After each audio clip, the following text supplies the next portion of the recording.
कुछ नहीं पूछने आई हूँ, बस आप लोग का जवाब चाहिए। आज मैं अपना दर्द भी बताऊंगी और आप लोग से सवाल भी पूछूंगी, आप लोग मुझे उस चीज़ का जवाब भी दे दीजिएगा। क्या लड़की होकर पैदा होकर सबसे बड़ी गुनाह यही है?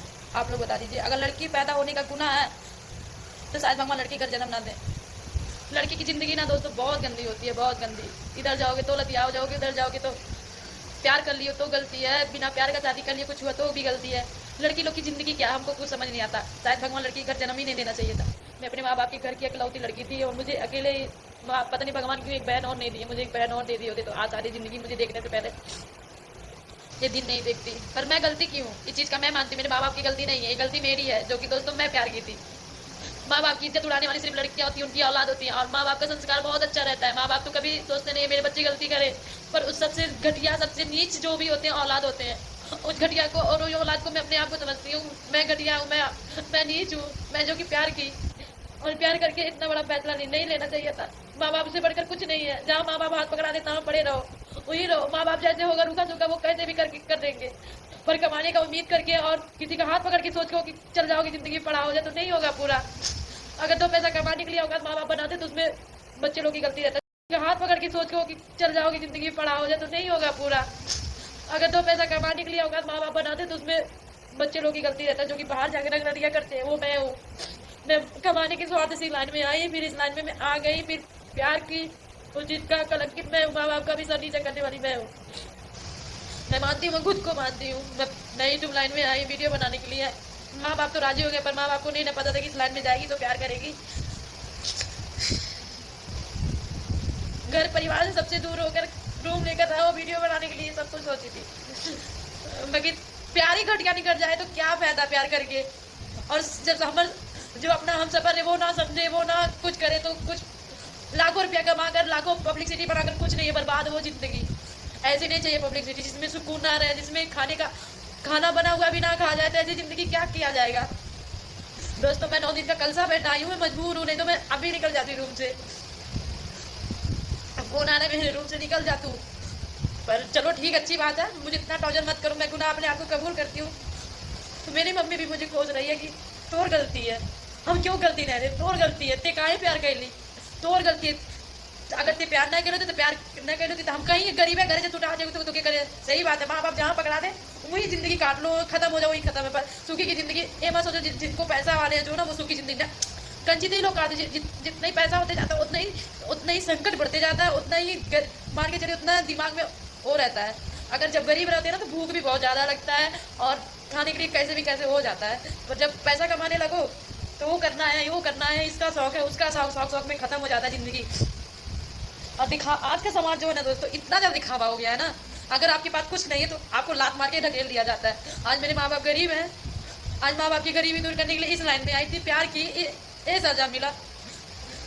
लड़की लोग कमाएंगी तो कोई अहमियत नहीं रहता, अगर बेटा कमाता है ना कुछ भी करके तो उसका अहमियत बहुत ज़्यादा रहता है। मैंने बोली मेरे परिवार गलत है, मेरा परिवार बहुत अच्छा है, मेरा हर कदम कदम में साथ देता है। मैं 2-2 3-3 महीना पैसा भी नहीं देती हूँ तभी कोई चीज़ का नहीं। मैं जानती हूँ मैं गलती की हूँ, मैं शौक पालती हूँ ना, उतना बड़ा बड़ा शौक पालती हूँ तो उसका सजा मुझे ही भुगतना है ना। शौक पाली हूँ तो शौक का भुगतान भी करना है भाई। मुझे शौक पालने का शौक था तो मैं पाली, शौक चीज़ पालने के लिए पाली तो मैं करूँगी वही चीज़। पर आप लोग बताइए क्या ये सब करना अच्छी बात है? नहीं, प्यार मत करिए, कुछ भी करिए पर प्यार मत करिए। आप लोग हमारा कमेंट करके बताइएगा जरूर। आप लोग बताइए, नवरात्र को 9 दिन पूजा चल रहा है, पूजा मुझे करना है और मैं इसमें व्रत भी हूँ और व्रत मेरा चल रहा है 9 दिन का व्रत। और क्या बोलते हैं, बाहर आ गया था जो कि एक बगल की भाभी हैं, कुछ काम से आई थी, मुझे बुला रही थी, मुझे जाना पड़ा। और ये मैं बोल रही थी कि 9 दिन का मैं कलसा बैठा आई और मुझे मजबूर होके यहाँ रहना पड़ा है। मैं तो यहाँ तक चली गई होती, छोड़ दी होती। पर एक चीज़ का तो ज़िंदगी सबक सिखा दिया कि लड़की लोग के घर जन्म लेकर घर ज़िंदगी खराब है। और प्यार सबसे बड़ा गुना तो उसमें प्यार करना, प्यार करके रहना, ठीक है। प्यार जिंदगी में नहीं करने लगा। ये मैं नहीं बोल रही कि मेरे साथ हुआ था हर लड़की लोग के। अरे आप लोग का लाइफ पार्टनर कैसे मिलता है, आप लोग का कैसा है, हम नहीं कह रहे कि आप लोग प्यार मत करिए। आप लोग को जिनको प्यार करना, ये ना बहुत लोग कमेंट भी करते हैं, बहुत लोग बोलते हैं अरे ये प्यार कर लिए, इनका ऐसा निकलता है, ये मना करती है प्यार कर। नहीं, मैं नहीं मना करिए। आप लोग को भाई हम किसी की जिंदगी का फैसला नहीं लगते। आप लोग को जिनको प्यार में रुचि है वो प्यार करिए, जाइए, मिलिए जुलिए, हमसे कोई वो नहीं है। हम हर लड़कियों को नहीं कह रहे भाई, हम अपना दर्द बता रहे हैं। बस इतना ही बता सकते हैं कि प्यार करना बहुत गुनाह है। प्यार जिंदगी बहुत अच्छी चलेगी कब तक, 2-3 साल 3 साल बहुत अच्छा रिलेशनशिप चलता है, बहुत अच्छा रहता है और बहुत अच्छा। और शादी की जिंदगी ये रहती है, सब कहते हैं शादी के बाद भी देखिए शादी होती है ना, माँ बाप जब शादी करते हैं ना तो क्या करते हैं, रीति रिवाज पूरा धर्म को साथ दे के शादी क्यों क्या बोलते हैं, जब शादी होती है बेटी का तो माँ बाप बोलते हैं कि अभी इतनी टाइम तक विदाई करेंगे तो लड़की 6 महीना नहीं रहेगी। फिर फिर बोलेगी कि अभी हमारी बेटी का टाइम हो गया, विदाई कर दीजिए। वहाँ से विदाई हो जाता है, ससुराल जाती है। आने जाने में तो क्या रहता है, इमेज बना रहता है, प्यार रहता है। अब लव मैरिज में साथ साथ रहो तो दोनों में लड़ाई का टाइम है तो इमेज गिर जाता है, यही सब बात रहता है। तो इसीलिए बोलते हैं लव मैरिज नहीं करना चाहिए। लव मैरिज करना सबसे बड़ी गुनाह होती है। लव मैरिज करेंगे तो रोज कोसे जाओगे कि तुम ऐसे हो, ऐसी हो, कैसे करती हो। प्यार करके पछताती हूँ, प्यार करके पछताती, बस लड़ाई होता है। फिर क्षण भर में मना होता है जाता, फिर लड़ाई होता है। यही होता है जिंदगी में, एक बढ़ाव यही रहता है प्यार में। हम तो यही कहेंगे प्यार करना बहुत बड़ी गुनाह हो गई है।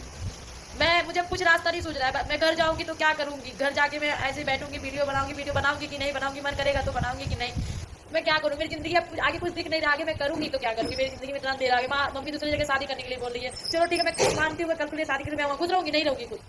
मुझे वहाँ भी ताना सुनना है कि क्या साथ प्यार की थी, वो छोड़ दिया तो तेरी माँ मुझे लाकर पढ़ाई। जिंदगी में ठोकर ही ठोकर है। जिंदगी में ना सोचिए कि अभी कष्ट गया तो कष्ट आने वाले समय में कष्ट खत्म ना, और कष्ट आएगा, और कष्ट भी आएगा, और कष्ट का संकट झेलना पड़ेगा। इससे बढ़िया संकट झेलने से बढ़िया ऐसे अकेले पड़े रहो, अकेले पड़े रहो, खुशी में जिंदगी सुकून की है। जब तक माँ बाप रहे तब तक रहो, भाई भाई के पास रहो। भाई अगर समझेगा, भाई भौजाई समझेंगे तो रहो, नहीं भाई समझा, भाई भौजाई समझेगा अपने आप को जाकर कहीं बोल नहीं सकती यूट्यूब पे, आप लोग समझ सकते हैं। बस वही बात है, आप लोग समझ गए होंगे, मेरी जुबान खुली होगी, आप लोग समझ गए होंगे। यही सब बात है दोस्तों, और कुछ नहीं। आगे क्या होता क्या नहीं आप लोग को मैं बताऊंगी। मैं जिंदगी से हार चुकी हूँ, थक गई, अब मैं हार गई। इस वृत्ति में बोलती बहुत ज्यादा, थक गई, हार गई मैं। सूरज की माँ 2 नंबर की धंधा करती है और ये बात कंफर्म हो चुका है, क्योंकि किसी भी सिचुएशन में सूरज की माँ नहीं चाहती कि सूरज उसके साथ उसके घर पे रहे। या तो वो मुंबई भेजने की बात करती है या फिर कहीं और सूरज को रूम लेकर रहने की बात करती है। आखिर वो क्यों नहीं चाहती कि सूरज कुछ दिनों तक उसके साथ रहे? क्योंकि भाई वहाँ पे जो कांड कर रही है उसका पर्दाफाश हो सकता है। और प्रीति को रूम से बाहर निकालने के लिए किस तरह सूरज की माही फोर्स कर रही है और सूरज धमकी पे धमकी दे रहा है प्रीति को रूम से बाहर निकालने के लिए। जबकि प्रीति ने बहुत पहले ही क्लियर कर दिया था कि वो 9 दिन का व्रत है और वहाँ पे कलशा स्थापित की है, जिसकी वजह से वो 9 दिन के बाद चली जाएगी। लेकिन फिर भी सूरज चाहता है कि वो जल्द से जल्द निकल जाए, क्योंकि भाई उसे रहने का ठौर ठिकाना नहीं मिल रहा। वो आके रूम पे रहना चाहता है, क्योंकि उसकी माँ नहीं चाहती कि सूरज मेरे साथ रहे, सूरज उस रूम पे ही रहे, क्योंकि भाई वो अपने कार्य को अंजाम नहीं दे सकती। तो जो औरत भाई 2 नंबर का धंधा करती है उसका लड़का कैसा होगा आप सोच सकते हैं, और यही रियलिटी है। क्योंकि काम भी 2 नंबर वाले हैं और बातें भी 2 नंबर वाली ही हैं, सूरज और सूरज की माँ की, और यही रियलिटी है। इन दोनों ने मिलकर एक लड़की को कितना मजबूर कर दिया है। आप सोच सकते हैं कि प्रीति दबे शब्द में क्या कह रही है। आखिर इस कदर तक मजबूर कर दिया है एक साइको इंसान ने कि प्रीति इस दुनिया में ना रहे। ऐसी गंदी परवरिश के लिए आप क्या कहना चाहेंगे, एक कमेंट करके ज़रूर बताइएगा। फिलहाल प्रीति हद से ज़्यादा सोच रही है, क्योंकि भाई ना प्यार करना गलत है ना शादी करना गलत है, लेकिन गलत लोगों से प्यार करना और गलत लोगों से शादी करना गलत है, जो कि प्रीति ने गलत किया। उसे नहीं पता था कि सूरज इस तरह का गंदा और साइको निकल सकता है। और अब जो सच्चाई आ गई है सामने, तो प्रीति को दूर ही रहना बेटर होगा ऐसे इंसान से। और ज़रूरी नहीं कि हर इंसान सूरज जैसा ही हो। आगे चल के प्रीति अपनी लाइफ बहुत ही अच्छे से एंजॉय कर सकती है, और वो भी खुश होकर, क्योंकि हर इंसान एक जैसा नहीं हो सकता है ये बहुत ही अच्छा रास्ता माता रानी ने दिखाया हो प्रीति के लिए। और सूरज से पीछा छुड़ा के किसी अच्छे इंसान के साथ प्रीति का रिश्ता तय करवाना चाहती हूँ माता रानी। इसलिए प्रीति को ये सारी बातों को नहीं सोचना चाहिए जितना वो सोच रही है, और सूरज को अवॉइड करके अपनी लाइफ में आगे बढ़ना चाहिए। एक बुरे सपने की तरह सूरज जैसे साइको इंसान को भूल जाना चाहिए। फिलहाल इन सारी चीज़ों को लेकर आपका क्या कहना है, आप भी अपनी राय कमेंट में ज़रूर दें।